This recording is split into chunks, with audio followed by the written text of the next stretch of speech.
HLB가 1100만 주의 거래량이 터지며 상한가에 안착했습니다. 거래량 1100만 주 이상은 지난 2021년 9월 1일 이후 단 2번만 나왔던 특급 거래량입니다. HLB 역사상 세 번째로 많은 거래량이 터졌던 2021년 8월 30일 2500만 주와 함께 다음날 1500만 주에 이어 9월 1일에 1100만 주가 나왔었지만 그 이후로는 지난해 5월 13일 1100만 주가 유일하게 오늘과 비슷한 수준의 거래량이었습니다. 거래량과 상관없이 HLB 일봉을 매일같이 논하며 억지로 의미를 부여하려는 분석가들이 많은데 HLB는 늘 강조드렸듯이 일정 수준의 거래량을 봐야 합니다. 대표적인 세력주인 HLB는 거래량이 없을 때 일반적인 차트 이론을 접목하기에는 변수와 페이크가 많이 발생하기 때문에 일정 수준의 거래량이 동반되지 않은 상태에서 하는 차트 분석은 큰 의미가 없다고 할 수 있습니다. 대형 거래량을 동반하며 페이크를 구사하기에는 세력들도 위험 부담이 크기 때문에 거래량은 거짓말을 안 한다라는 주식 격언이 생기기도 한 것입니다. 출양파는 매일 장전에 무료 텔레그램 채널을 통해서 글로벌 시황과 함께 HLB를 코멘트해드리고 있습니다. 2월 초부터는 HLB 차트가 심상치 않다고 말씀드렸으며 2월 9일에는 HLB 미보유 구독자들을 위해 종목을 공식적으로 추천하기도 하였습니다. 특히 HLB를 코멘트하면서 강조드렸던 것은 최소 4,500만 주가 터져줄 때까지는 매일같이 차트 분석을 해봤자 의미가 없다고 말씀드렸습니다. 그런데 최소 기준으로 제시했던 400만 주를 오전에 일찌감치 넘어서며 과거 HLB 대상승 패턴과 유사한 시그널을 보여주었습니다. 특히 HLB는 거래량을 동반하며 횡보 구간의 상단을 강하게 뚫고 급등하는 경우가 많았었는데 이번에도 비슷한 모습을 보여줄지 주목되고 있습니다. 과거의 패턴이 항상 똑같이 적용되는 것은 아니지만 HLB는 늘 일정한 급등 패턴을 보여주었기 때문에 과거의 사례를 분석하는 것은 중요한 의미가 있다고 할 수 있습니다. HLB의 대상승 시기에 어떤 과정을 거쳐 주가가 급등했는지를 반추해보고 이어서 추가적인 분석과 대응 방법을 말씀드려보겠습니다. 역사적 최고점을 기록했던 2019년에는 9월 30일 상한가가 대상승의 시그널을 주었습니다. 상한가가 잠시 풀리기도 했지만 이내 물량이 잠겼기 때문에 생각보다 많은 거래량이 나오지는 못했지만 60일 평균 거래량의 2배 가까이 넘어서며 나름 의미 있는 거래량을 동반하였습니다. 다음날 거래량은 1700만 주가 터져주며 627로 아수라장이 되었던 2019년 7월 1일 이후 최고의 거래량 속에 견조한 모습을 보여주었기 때문에 전일 상한가가 페이크가 아니라는 것을 증명하였습니다. 2021년 8월 18일에는 62평 거래량을 6배를 상회하며 1800만 주의 거래량이 터졌으며 역시나 이날의 거래량은 대상승의 시그널이 되어 주었습니다. 물론 앞선 7월 15일에는 2400만 주의 초대형 거래량이 터지며 주가가 들썩이기도 했었습니다. 그러나 이때는 한투현에서 한국판 게임스타 분동을 전개하며 첫 번째 타겟으로 HLB를 선정했기에 급등한 거래량이기 때문에 상방 세력과는 무관하다고 할 수 있습니다. 지난해 5월 12일에는 역시나 580만 주의 의미 있는 거래량을 동반하며 급등이 나와주었습니다. 직전일의 거래량이 심상치 않은 모습을 보여주었지만 횡보 구간의 상단을 뚫지는 못했습니다. 그러나 이날은 전일 거래량을 훨씬 상회하는 모습으로 횡보 구간의 상단을 뚫어주었으며 이후 큰 폭의 상승을 보여주었습니다.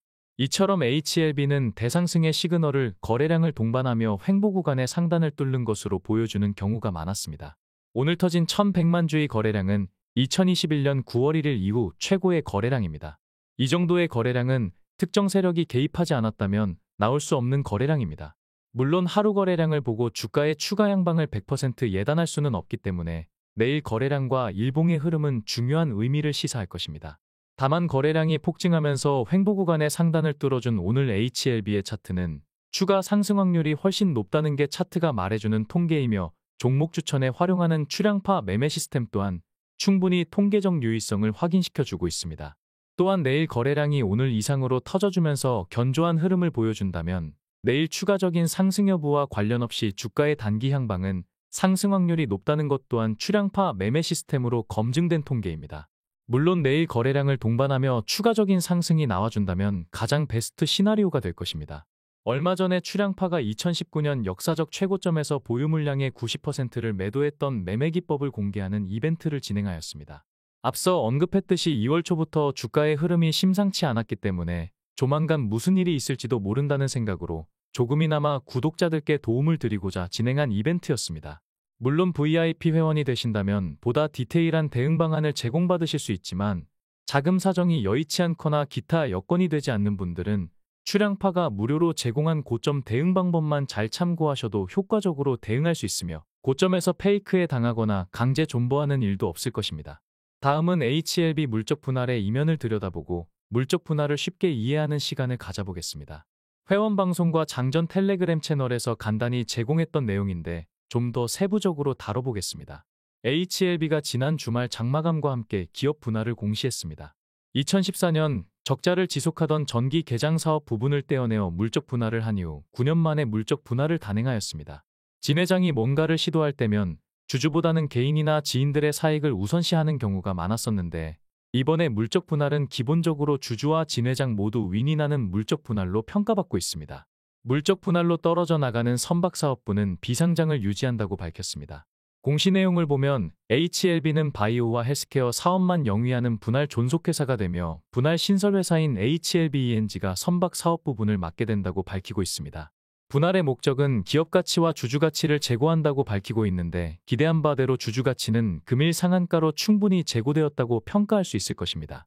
텔레그램 채널에서도 말씀드렸듯이 그동안 HLB의 심장 역할을 해왔던 선박 사업을 떼어낸다는 것은 사측이 바이오만으로 자생할 수 있다는 자신감에서 기인했다고 볼 수 있습니다.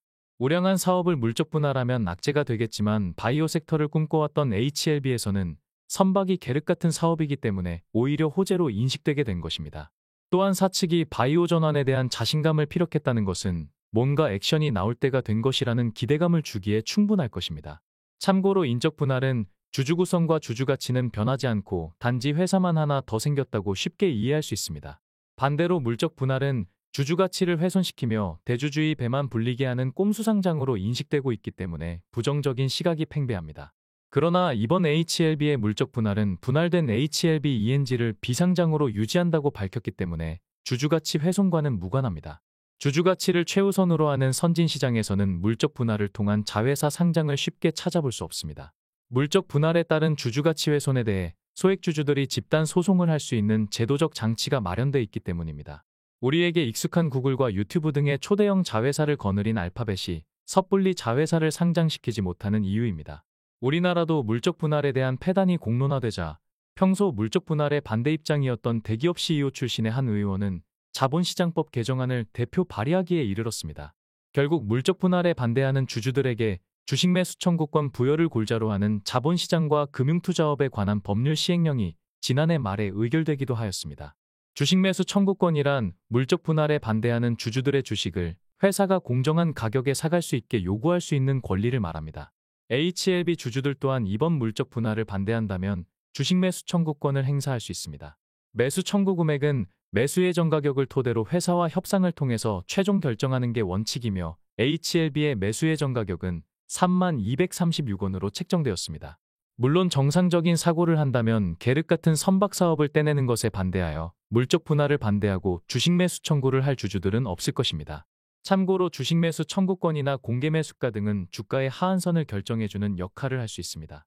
만약 주가가 상대적으로 높았을 때나 주가를 부양한 후에 물적 분할을 단행했다면 최근 일의 특정 기간을 가중산술로 책정하는 매수 예정 가격은 지금보다 훨씬 높았을 것이기에 조금은 아쉬운 면도 있다고 할 수 있습니다. 주식 매수 청구권은 공개 매수가와는 개념이 조금 다르지만 주주 가치를 단숨에 제고하고 주가의 하방 지지력을 견고하게 해준다는 점에서 비슷한 역할을 하고 있습니다.